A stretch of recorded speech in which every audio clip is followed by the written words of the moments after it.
สบายดีพี่น้องเจอกับสั่งแม็กคือกันวันนี้ก็ตอนนี้ก็โควิดแล้วเนาะ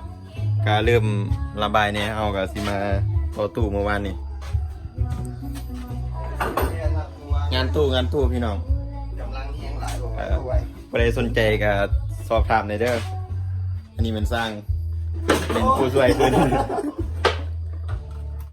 จากที่เมื่อวานเนาะได้ซอยไม้แล้วก็มื้อนี้ก็เริ่มสิตัดเฮ็ดก็สิประกอบในน้อยนึงมื้อนี้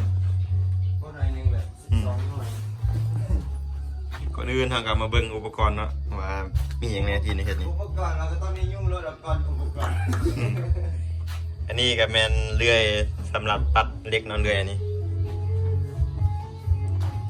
นี้มันตัดสำหรับเฮ็ดเป็นมุมเครื่องมือสร้างก็ทั้งแม่นอายะเนาะทั้งแม่นยังต่อยังคุณ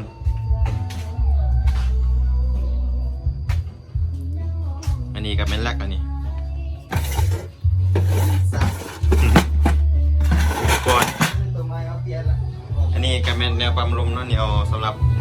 ยิงลูกแม็กมอหรือว่าซีก็ครบอันนี้ก็ประกอบมือวานเนาะได้2หน่วยอันนี้เป็นสูตรอย่างก็เอพอนเนาะพอนงามสิหลงจักประสบการณ์หลายกว่า10 ปีเอาเมียไป10 กว่าปีบ่ทันมีน้องลูกค้าขนาดนั้นอันนี้ก็เป็นตุ๊กโตเขียวเนาะเป็นสูตรแกงหน่อยนี่ฟังยังไง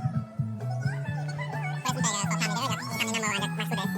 ถ้าเราจับในบทสูตรเนาะแล้วแต่ลูกค้าสนใจว่าอยากได้สูตรใดหรือว่าอยากให้คำแนะนำก็สอบถามได้นี่มันของเก็บตังค์นี่เครื่องมือนี่ว้ายได้เครื่องมือจักสำหรับเครื่องมือของตังสูต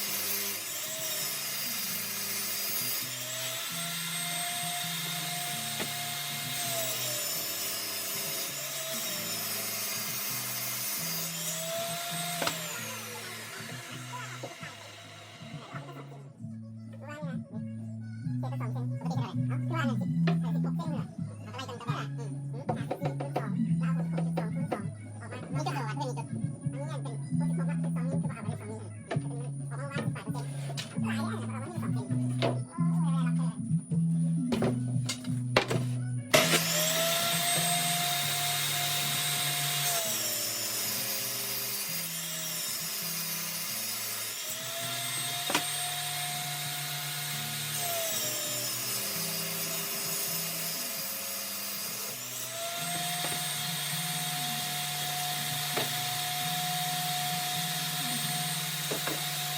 เ